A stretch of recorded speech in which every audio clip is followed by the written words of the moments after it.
Shalom Bapak Ibu Saudara yang terkasih dimanapun saudara berada. Kita akan segera memulai ibadah online Blessing Night. Untuk itu sebab saya mengajak untuk kita bersama-sama berdoa sebelum memulai praise and worship malam hari ini. Bapa di surga, kami bersyukur betapa hati kami meluap dengan ucapan terima kasih kepadamu Tuhan. Sebab kasih-Mu kekal, kebaikan-Mu, kesetiaan-Mu untuk selama-lamanya dalam hidup kami.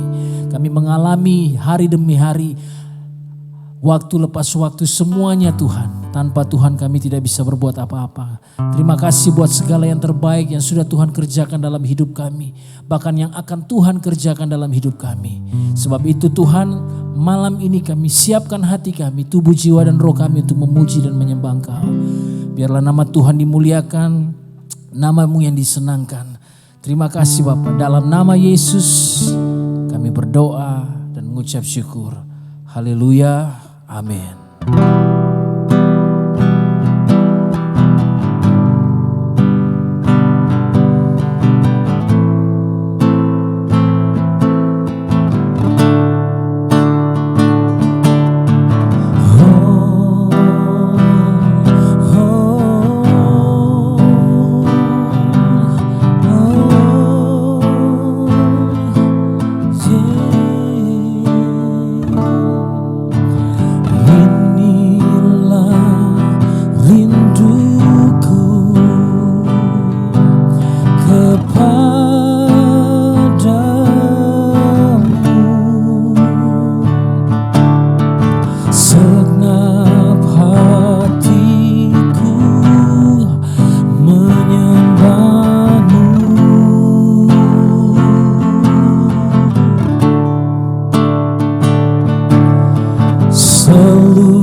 yang kami harapkan, yang kami andalkan. Nyatakan jalan-jalan-Mu saat kami sembah, saat kami muliakan Yesus. Ini kerinduan kami, hanya Engkau Tuhan. Oh,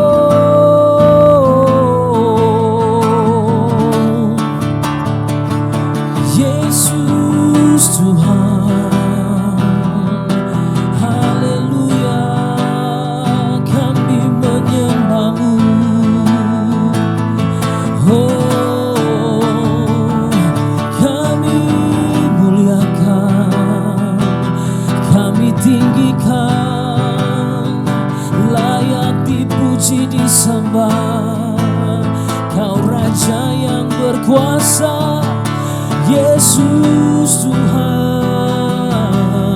Oh,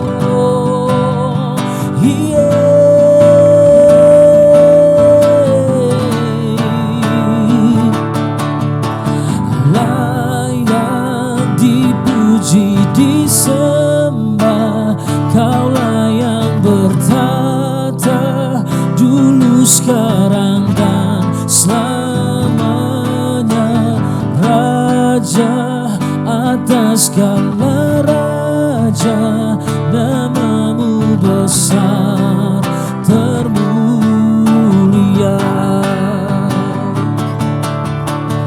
Layak dipuji disembah. Kaulah yang bertata dulu, sekarang dan selamanya.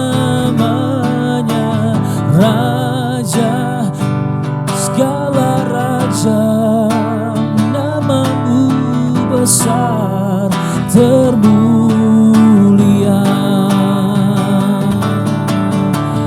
Layak dipuji disembah. Kaulah yang bertata dulu, sekarang dan selamanya.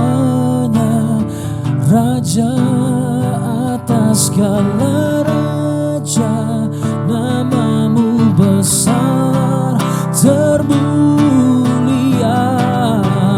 Oh, layak dipuji disembah. Kaulah yang bertata dulu, sekarang dan selamanya. Raja atas segala raja, nama-Mu besar termulia. Nama-Mu besar termulia. Nama-Mu besar termulia.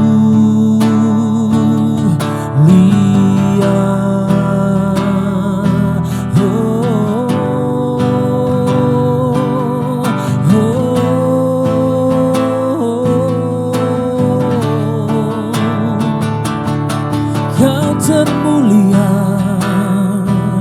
Kau yang terbesar, termulia.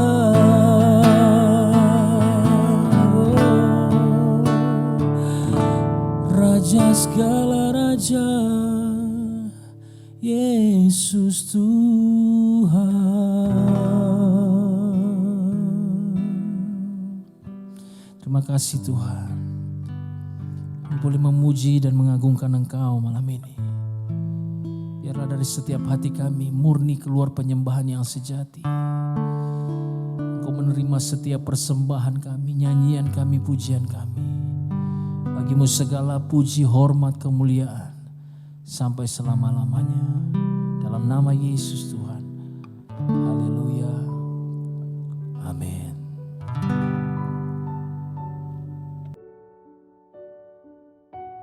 Shalom Bapak Ibu Saudara yang terkasih dimanapun saudara berada. Kita sudah memuji dan memuliakan Tuhan. Dan tiba saatnya kita akan memberikan persembahan untuk pekerjaan Tuhan di tempat ini. Tapi sebelum kita memberikan persembahan, kita akan mendengarkan beberapa pengumuman untuk sepekan. Gereja setiap hari membagikan panduan ibadah secara offline untuk dipakai dalam doa keluarga pada setiap jam 21.00 di rumah masing-masing. Ibadah Raya Minggu New Normal secara offline di Gereja Jalan Tegal Sari 60 Surabaya setiap minggu jam 9 pagi, jam 11 dan jam 5 sore. Jemaat dapat mengikuti protokol-protokol yang sudah disiapkan. Ibadah Super Kids online setiap minggu jam 10 pagi di YouTube channel GBI Keluarga Allah Blessing. Bagi jemaat yang belum bisa datang ke gereja, dipersilahkan untuk mengikuti ibadah live streaming pada setiap jam 9 pagi dan jam 11 siang dan juga jam 5 sore di YouTube channel GBI Keluarga Allah Blessing secara live. Tiba saatnya kita akan memberikan persembahan, mari kita berdoa bersama untuk memberikan yang terbaik bagi Tuhan. Bapa di surga, terima kasih, kami bersyukur di dalam nama Yesus Kristus bahwa di kesempatan yang indah ini kami boleh memberikan persembahan untuk pekerjaan-Mu di tempat ini. Kami memberikan dengan penuh sukacita karena kami mengasihi Tuhan. Sebab itu apa yang kami berikan pada siang hari ini, Bapa melihat setiap hati kami dan kami percaya Bapa sudah memberkati kami. Di dalam nama Yesus Kristus kami berdoa dan bersyukur. Haleluya. Amin. Jemaat dipersilakan memberikan persembahan. Persembahan dapat dilakukan dengan mentransfer ke rekening BCA 214-999-5000 atas nama GBI Keluarga Allah Blessing atau dengan scan QR code di OVO, link aja, GoPay dan Dana. Terima kasih untuk persembahan Bapak Ibu Saudara sekalian. Tuhan Yesus memberkati.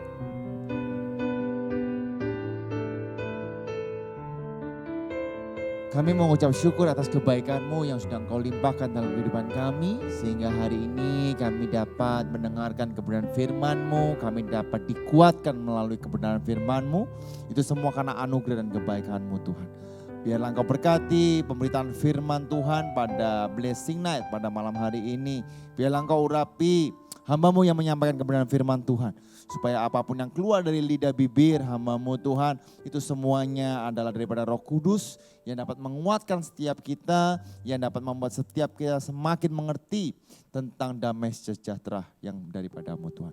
Terima kasih Tuhan, di dalam nama Tuhan Yesus semua yang percaya bersama-sama dengan saya katakan amin. Shalom para pemirsa GBI Keluarga Allah Blessing, apa kabar semuanya? Antusias luar biasa, amin. Yuk sekali lagi kita beri tepuk tangan yang meriah buat Tuhan kita. Kita sudah memuji memuliakan nama Tuhan dan hari ini kita akan bersama-sama mendengarkan kebenaran firman Tuhan. Kita akan dilayani oleh pastor atau full time kita yang biasanya mengurus semuanya yaitu Bu Sheni, dan saya percaya ada firman Tuhan yang akan menguatkan Bapak Ibu semuanya. Yuk mari sama-sama kita beri tepuk tangan yang meriah buat Tuhan kita. Mari Bu Sheni. Puji Tuhan, salam damai sejahtera bagi kita semua. Shalom. Saya percaya kita yang sudah mengikuti ibadah Blessing Night pada malam hari ini semuanya mendapatkan perkenanan Tuhan. Kita yang melakukannya dengan segenap hati, dengan satu kerinduan untuk bisa ada tetap dalam hadirat Tuhan. Anugerah Tuhan melimpah dalam hidup kita. Amin. Saat ini saya berikan tema dalam pemberitaan firman Tuhan yaitu damai sejahtera versus putus asa. Saya ambil dalam surat Kolose pasal yang ketiga ayat yang ke-15. Kolose 3 ayat 15. Demikian firman Tuhan. Hendaklah damai sejahtera Kristus memerintah dalam hatimu, karena untuk itulah kamu telah dipanggil dan menjadi satu tubuh, dan bersyukurlah. Mari kita baca bersama-sama Kolose 3 ayat 15, 2, 3. Hendaklah damai sejahtera Kristus memerintah dalam hatimu, karena untuk itulah kamu dipanggil menjadi satu tubuh, dan bersyukurlah. Bapak Ibu yang dikasihi oleh Tuhan kita Yesus Kristus, Paulus menulis surat kepada jemaat yang ada di Kolose. Ia menegaskan bahwa yang memerintah dalam hati kita, dalam umat Allah, semestinya adalah damai sejahtera Kristus, bukan damai sejahtera manusia. Alkitab dalam bahasa Indonesia masa kini mencatat begini, hendaklah keputusan-keputusanmu ditentukan oleh kedamaian yang diberikan oleh Kristus di dalam hatimu. Sekali lagi saya bacakan, hendaklah keputusan-keputusanmu ditentukan oleh kedamaian yang diberikan oleh Kristus di dalam hatimu. Bukan ditentukan oleh hati kita sendiri. Setiap keputusan-keputusan yang kita ambil bukan karena ketakutan, karena kecemasan, karena keterpaksaan atau keyakinan, kepedean kita, percaya diri kita yang tinggi. Kemudian kita memutuskan, pengalaman saya begini, saya ambil keputusannya begini. Kalau kita tahu bersama situasi dan kondisi saat ini, saudara, saya percaya seluruh dunia merasakannya, mengalaminya. Dan ketika kita mau mengambil satu keputusan berdasarkan dengan rasa nyamannya kita, rasa damainya kita, maka saya pastikan kita akan mengalami penyesalan demi penyesalan. Bapak Ibu yang dikasihi oleh Tuhan kita Yesus Kristus, damai sejahtera Kristus tidak sama dengan damai sejahtera kita.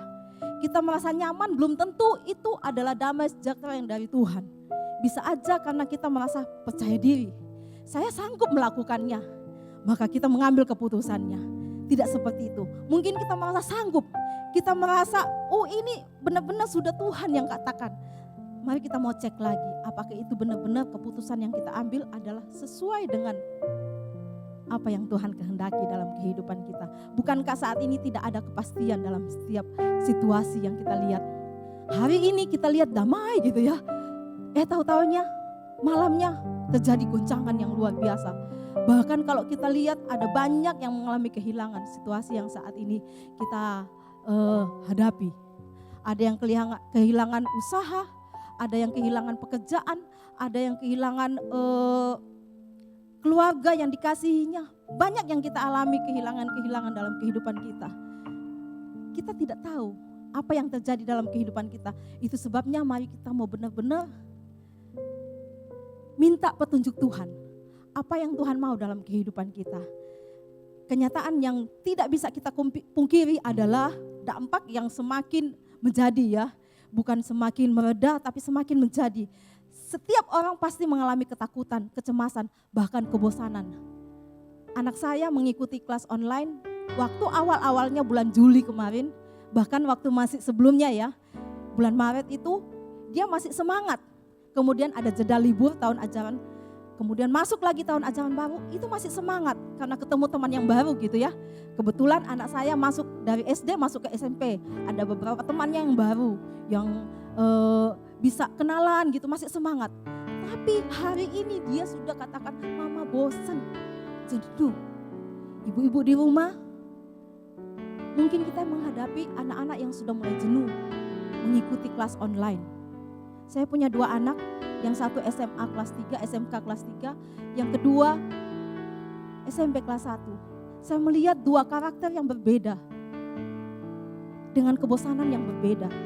Dan saya sebagai mama harus bisa mengelola emosi saya, harus bisa mengelola bagaimana saya memberi nasihat, membimbing dia agar supaya kebosanannya itu bisa mencair. Nah, satu-satunya kita harus, saya sebagai mama saya harus berdamai dengan diri saya sendiri dong. Saya harus beres dengan diri saya sendiri.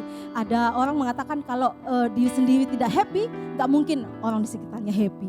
Nah, saya harus berbahagia dulu sendiri. Saya kelola dan memang sudah kebiasaan dari dulu selalu saya yang bangun pagi. Waktu saya bangun pagi saya menyadari betapa tidak mampunya saya untuk melewati sepanjang hari itu. Itu sebabnya saya minta damai sejahtera Allah yang melampaui segala akal, biarlah terus memelihara hati dan pikiran saya di dalam Kristus Tuhan. Saudara yang dikasihi oleh Tuhan kita Yesus Kristus, hari-hari ini ada begitu banyak situasi yang tidak pasti. Situasi goncangan-goncangan yang kita tidak tahu seperti apa. Tapi mari ketika kita bangun tidur, kita mau berdamai dengan diri kita sendiri, kita mau sadari bahwa Tuhan, aku tak mampu untuk melewati hari ini. Itu sebabnya minta tuntunan Tuhan. Tuhan Yesus berkata, damai sejahtera kutinggalkan bagimu, damai sejahtera kuberikan kepadamu, dan apa yang kuberikan tidak seperti yang diberikan oleh dunia kepadamu, janganlah gelisah dan gentar hatimu. Yohanes 14 ayat 27, itu janji Tuhan. Saya sangat dikuatkan dengan janji Tuhan ini. Dia berkata bahwa damai sejahtera kutinggalkan bagimu. Damai sejahteraku kuberikan kepadamu. Dan apa yang kuberikan tidak seperti diberikan oleh dunia kepadamu. Janganlah gelisah dan gentar hatimu. Saudara, mungkin ada orang yang lebih senior dari kita. Waktu kita galau, waktu kita gelisah, kita cemas, kita takut. Kemudian bilang begini, Sen, Gak usah takut, gak usah gelisah. Janganlah gelisah dan gentar hatimu, Sen. Saya merasa adem loh saudara. Saya merasa, wih, kayak air mengalir. Nah itu cuma manusia. Apalagi kalau Tuhan, Yesus Kristus yang berfirman. Dia bilang, janganlah gelisah dan gentar hati. Saudara, mari pada saat ini kita mau penuhi hidup kita dengan kebenaran firman Tuhan. Setiap hari firman Tuhan itu baru. Saya sampaikan kepada anak-anak saya, kita harus rajin baca Alkitab. Saya monitor dia terus. Ayo baca lapor. Ada yang ikut grup, harus lapor di grup, lapor ke mama juga. Jadi bacaannya ada di grup, ada bacaan khusus untuk lapor ke saya. Saya pantau semua grup baca Alkitab saudara. Yang di keluarga Allah Blessing saya pantau semuanya, mulai angkatan 1 sampai 4 saya pantau semua. Siapa yang masih aktif. Saudara, hanya itu kekuatan kita. Hanya itu yang menjadi pedoman dalam hidup kita, pegangan bagi kita di tengah situasi yang mencekam ini. Saudara yang dikasihi Tuhan, hari-hari ini kita sudah berapa lama menanti jawaban Tuhan. Mungkin ada di antara kita bukan semakin mendekati jawaban Tuhan, mendekati pertolongan Tuhan, tapi kok semakin, loh keadaannya kok semakin begini ya Tuhan? Seperti apa Tuhan? Sudah berapa lama sudah bergumul dengan pergumulan yang berat? Harapan hidup mungkin sudah mulai sirna. Dan di sana ada banyak orang mengalami putus asa. Kalau saya lihat berita, kembali lagi di masalah anak sekolah online ya. Kemarin saya dengar berita di TV. Wow, ibu kandung membunuh anaknya sendiri. Hanya karena kelas online di rumah. Dia nggak sanggup mengikuti pelajarannya anak ini. Kemudian ibunya juga mungkin nggak sanggup bimbingnya. Dihajar pakai sapu saudara. Nah, ini menunjukkan keputusasaan seorang mama. Saya paham benar bagaimana kita bisa mengelola diri kita sebagai mama untuk supaya bisa bimbing. Dan saya percaya ini satu ibu mewakili beribu-ibu yang ada di negara ini, di Indonesia. Saya nggak tahu di keluarga Allah Blessing ada berapa mama yang sudah mulai emosi, yang sudah mulai nggak sabar, yang sudah mulai rasanya, sudah sampai sini saja. Kamu belajar sendiri saja. Saudara, saya mau sampaikan, mari tenangkan hati kita berdamai dengan diri kita sendiri. Ada damai sejahtera Kristus yang melampaui segala akal. Itu yang memelihara hati dan pikiran kita. Haleluya. Kalau kita sudah mulai putus asa, dampaknya itu sangat berbahaya saudara. Kalau tadi saya katakan ada mama yang membunuh anak kandungnya sendiri hanya karena kelas online di rumah itu. Saya percaya ada dampak-dampak yang lain. Kalau saya lihat ada begitu banyak gugatan perceraian. Saya berdoa agar supaya semua jemaat keluarga Allah Blessing, bahkan yang mengikuti ibadah malam ini, kita berdoa sungguh agar supaya Tuhan menutup bungkus keluarga kita. Tuhan memenuhi dengan damai sejahteranya dalam setiap anggota keluarga kita. Sehingga tidak ada satupun yang mengatakan sudah sampai sini saja. Kadang-kadang dengan kondisi yang saat ini kita sudah tahu bersama karena kita sudah ada di bulan yang ke-6 ini. Kalau saya hitung dari bulan Maret, bulan ini adalah bulan yang ke-6 kita mengalami pandemi ini. Dan saya percaya pasti ada banyak kesulitan yang kita hadapi. Baik itu kesulitan keuangan, kesulitan komunikasi. Orang kalau sudah emosi, komunikasinya nggak bisa baik saudara. Orang kalau sudah mentok pikirannya mungkin kena PHK atau bayarannya dikurangin. Atau mungkin kehilangan bisnisnya, kehilangan orang yang dikasihinya juga. Itu banyak gejolak dalam hidupnya. Nah, kalau sudah mengalami gejolak ini, saudara, saya percaya emosi itu sudah sulit dikendalikan. Itu sebabnya mari, jangan sampai kita mengalami putus asa. Orang yang menghadapi gejolak yang banyak, kalau dia sudah menyerah pada nasibnya, biasanya dia kehilangan gairah hidup. Dia cenderung untuk menjadi pesimis. Dia selalu berpikir negatif. Dia selalu menghadapi kenyataan hidup dengan ya sudahlah. Ada orang biasa bilang ya nasib gitu ya. Biasa Pak Gom kalau ngomong ya nasib. Itu menggambarkan orang yang sudah putus asa, ya nasib. Nah, saudara yang dikasihi oleh Tuhan kita Yesus Kristus. Saya mau ambil satu contoh di dalam Alkitab dalam Yohanes 5 ayat 5 sampai 9. Yohanes 5 ayat 5 sampai 9. Orang yang hampir putus asa. Saya bacakan bagi Bapak Ibu Saudara sekalian. Di situ ada seorang yang sudah 38 tahun lamanya sakit. Ketika Yesus melihat orang itu berbaring di situ dan karena ia tahu bahwa ia telah lama dalam keadaan itu, berkatalah ia kepadanya, "Maukah engkau sembuh?" Jawab orang sakit itu kepadanya, "Tuhan, tidak ada yang menurunkan aku ke dalam kolam itu apabila airnya mulai goncang. Dan sementara aku menuju ke kolam itu, orang lain sudah turun mendahului aku." Kata Yesus kepadanya, perhatikan apa yang Yesus katakan. "Bangunlah, angkatlah tilammu dan berjalanlah." Dan pada saat itu juga sembuhlah orang itu, lalu ia mengangkat tilamnya dan berjalan. Saudara yang dikasihi Tuhan, setelah sekian lama menderita 38 tahun, mungkin kita baru 6 bulan ya menderita. Orang ini sudah 38 tahun ada di serambi kolam Bethesda. 38 tahun bukan waktu yang cukup singkat. Tetapi tahukah saudara, dia sudah benar-benar hampir putus asa. Tapi Yesus datang kepadanya, memberikan pertolongan dalam hidupnya. Menarik sekali waktu Yesus datang tanya kepada dia. Ayo kita indikasikan orang yang sudah mulai putus asa. Yesus datang kepadanya, katakan begini, "Maukah engkau sembuh?" Apa jawabnya? Jawabnya, "Tuhan." Biasanya kalau kita ditanya mau, jawabnya mau atau enggak gitu kan. "Mau enggak kuenya?" "Oh iya mau." Kalau mau, kalau enggak, "Oh enggak, terima kasih. No thanks," gitu ya. Tapi ini orang yang keluar bukan mau atau bukan tidak, tetapi alasan.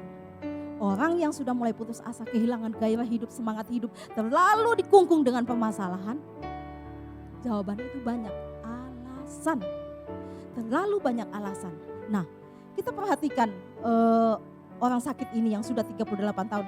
Dia berkata, "Tuhan, tidak ada orang yang menurunkan aku ke dalam kolam itu apabila airnya mulai goncang. Dan sementara aku menuju ke kolam itu, orang lain sudah turun." Bla bla bla, ada banyak alasan. Saudara yang dikasihi oleh Tuhan kita Yesus Kristus. Salah satu kebiasaan orang yang putus asa adalah menyalahkan keadaan. Aku sudah mulai mau turun, orang mendahului aku. Ada alasannya. Kalau situasi seperti ini bagaimana Bu Sini saya bisa bersyukur? Tadi kalau saya bilang gitu ya, bersyukurlah dan bersyukurlah. Seperti itu. Firman Tuhan bilang begitu. "Hendaklah damai sejahtera Kristus memerintah dalam hatimu, karena untuk itulah kamu telah dipanggil menjadi satu tubuh, dan bersyukurlah." Kondisi begini saya gak bisa bersyukur. Ini alasan saudara. Ini alasan. Biasanya dia menyalahkan keadaan. Kondisinya seperti ini, istri saya begini, suami saya begini, anak saya begini, gak bisa dikasih tahu. Saudara yang dikasihi oleh Tuhan kita Yesus Kristus. Ada 3 hal yang harus kita lakukan ketika kita ada dalam kondisi putus asa dan kehilangan damai sejahtera. Orang yang putus asa saya pastikan dia tidak ada damai sejahtera dalam hatinya. Yang pertama, apa yang harus kita lakukan ketika kita mulai mengalami putus asa dan kehilangan damai sejahtera? Yang pertama adalah memperbaharui iman. Memperbaharui iman. Kita udah sering kali dinasihatin di khotbah-khotbah, bahkan di renungan yang setiap hari saya kirim itu, dari gereja kirim, itu menguatkan iman kita. Mari kita memperbaharui iman kita. Firman Tuhan berkata dalam Ibrani 11 ayat 1, "Iman adalah dasar dan segala sesuatu yang kita harapkan dan bukti dari segala sesuatu yang tidak kita lihat." Saudara, kalau kita memperbaharui segala sesuatu yang kita harapkan, kita mungkin sudah mulai putus asa ya. Kondisinya begini, gak ada perubahan, makin parah, makin sulit, makin tambah tidak enak situasinya. Tapi mari kita memperbaharui iman kita. Kita mau memperbaharui dasar dari segala sesuatu yang kita harapkan. Kita baharui apa yang kita harapkan. Kita percaya firman Tuhan bilang begini. Kita baharui itu. Kita input kebenaran firman Tuhan sebanyak mungkin. Sehingga hidup kita boleh semakin dikuatkan. Saudara yang dikasihi oleh Tuhan kita Yesus Kristus. Ketika kita memperbaharui iman kita, maka saya percaya kita semakin dikuatkan dalam Tuhan. Abraham adalah salah satu tokoh iman. Dia juga menanti janji Tuhan. 25 tahun dia menanti janji Tuhan. Kalau kita lihat tadi, seorang yang sakit itu 38 tahun. Ada banyak contoh-contoh dalam Alkitab, sekian tahun, sekian tahun, sekian tahun. Nah, Abraham 25 tahun. Dia menanti janji Tuhan. Tetapi yang menarik di dalam kehidupan Abraham adalah dia menguatkan kepercayaannya. Walaupun tidak ada dasar untuk berharap. Karena dia sudah tua, istrinya sudah mati haid, tetapi dia memperbaharui imannya. Ini yang harus kita lakukan di tengah situasi yang semakin sulit ini. Kita perbaharui iman kita. Mungkin sudah mulai redup. Ibarat lampu sudah tinggal 5 watt gitu ya. Sudah mulai sap gitu. Mari saat ini saya mau sampaikan kepada kita semua, perbaharui iman kita. Saudara yang dikasihi oleh Tuhan kita Yesus Kristus.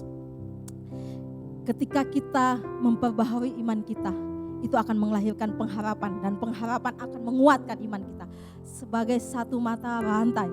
Ya, ibarat kalau Alkitab mencatat dalam Ibrani 6 ayat 19 dikatakan bahwa itu pengharapan kayak sau yang kuat, jangkar yang kuat menancap sampai ke dasar laut. Dan iman itu ibarat tali pengikat rantai jangkar itu. Jadi itu ada kaitannya yang luar biasa. Kalau kita memperbaharui iman kita, pengharapan kita kuat, maka terjadi satu terobosan dalam kehidupan kita. Saya sendiri masih bergumul dengan satu pergumulan, terus tetap berharap kepada Tuhan. Saya jangan sampai ya 25 tahun saya bilang Tuhan, jangan sampai ya 25 tahun. Abraham 25 tahun loh menunggu janji Tuhan. Nah, saudara yang dikasihi oleh Tuhan kita Yesus Kristus, mari kita memperbaharui iman kita sehingga keajaiban ilahi itu terjadi dalam kehidupan kita. Percayalah, mujizat masih terjadi dan mujizat pasti terjadi bagi orang yang sungguh-sungguh berharap kepada-Nya, orang yang sungguh-sungguh percaya kepada Tuhan. Tuhan pasti tolong. Bagian yang kedua, hal yang harus kita lakukan ketika kita ada dalam kondisi putus asa dan kehilangan damai sejahtera.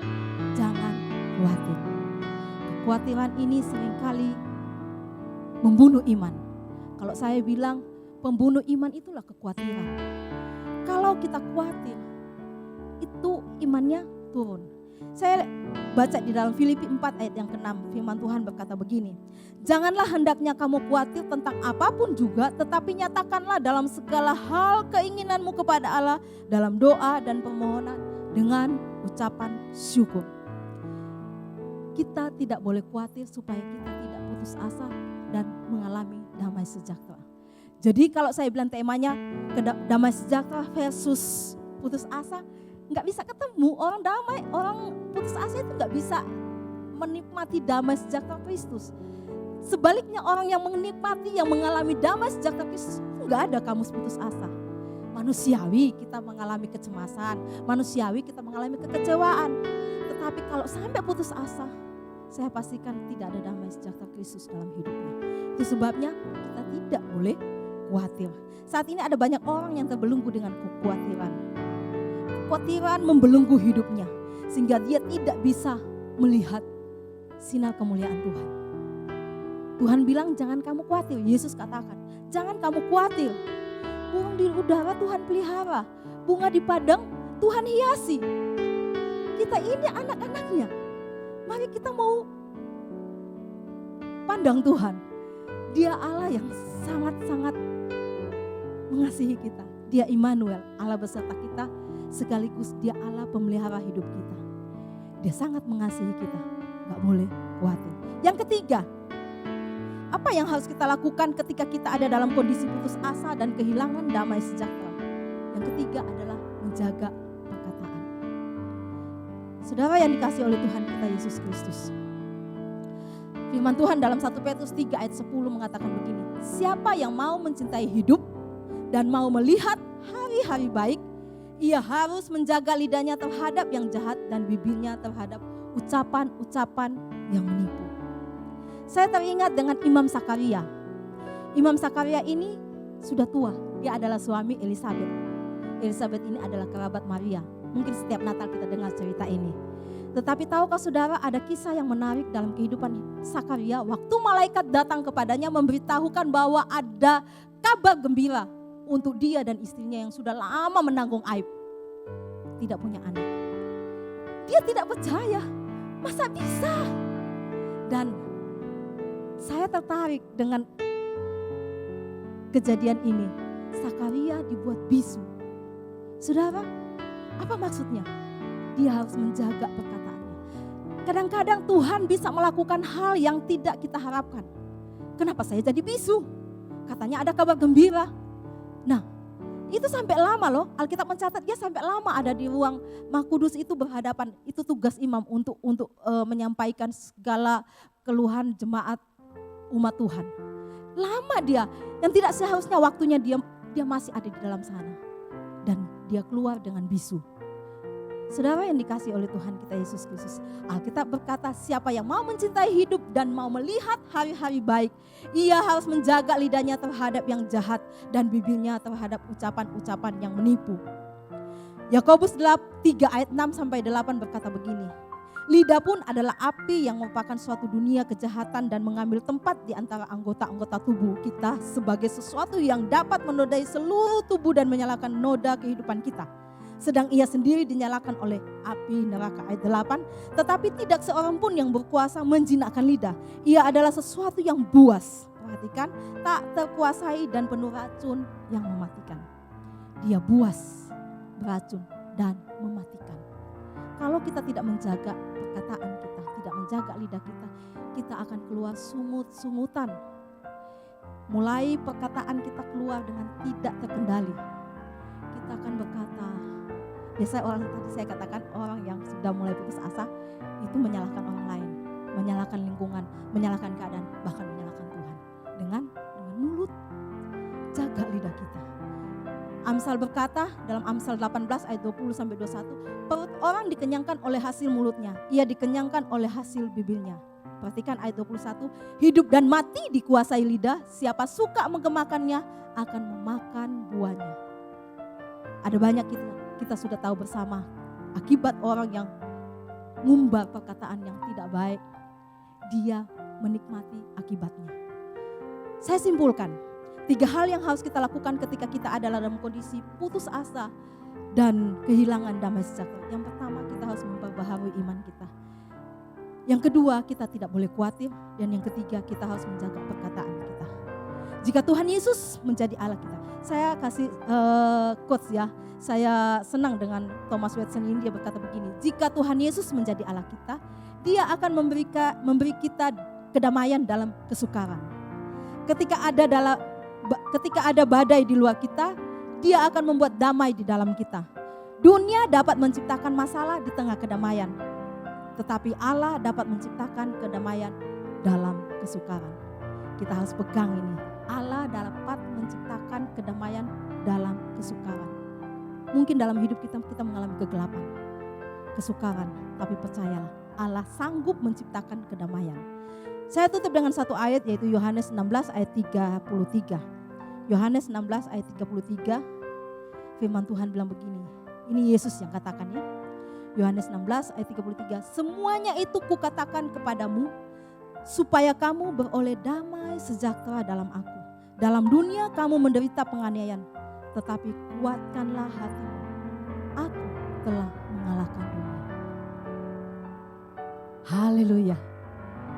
Kuatkan dan teguhkanlah hatimu. Yesus sudah mengalahkan dunia. Apa yang harus kita takutin? Apa yang harus kita khawatirkan? Apa yang kita cemaskan? Percayalah, Tuhan mengatakan kuatkanlah hatimu. Aku telah mengalahkan dunia. Dia berkuasa atas segalanya. Amin firman Tuhan. Mari sama-sama kita berdoa. Terima kasih Tuhan untuk kasih setiamu yang kau nyatakan dalam hidup kami.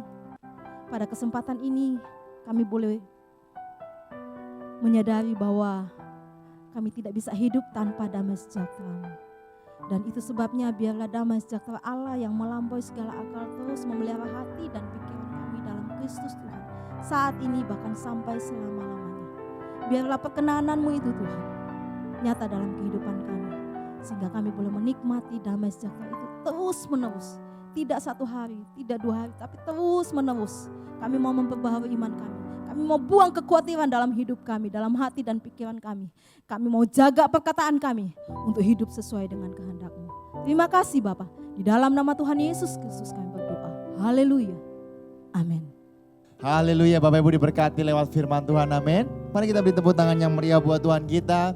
Haleluya, saya percaya Bapak Ibu hari-hari ini dengan keadaan yang ada, saya percaya Bapak Ibu tetap mengalami damai sejahtera karena Kristus di dalam kehidupan kita, amin. Ya, kita beri tepuk tangan yang meriah. Bapak Ibu dalam Tuhan, dukung dan doakan bahwa besok hari Jumat kita akan bersama-sama melakukan KB Peduli Kasih periode ke-7. Betul ya Bu Jenny ya? Periode ke-7.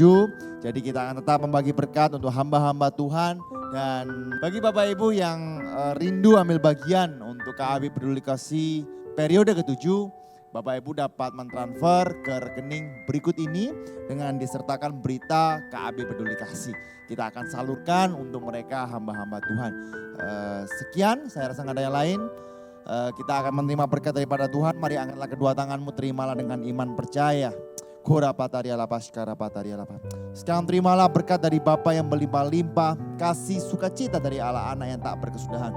Persekutuan Roh Kudus yang manis akan menyertai engkau, akan memberkati engkau, akan memberikan engkau damai sejahtera. Sehingga apa saja yang engkau kerjakan, apa saja yang engkau lakukan, dapat melakukan shalom untuk setiap manusia, setiap orang yang ada. Terima kasih Tuhan. Sekarang terimalah berkat dari Tuhan Yesus Kristus. Semua yang sudah menerima bersama-sama dengan saya katakan, amin. Tuhan Yesus memberkati.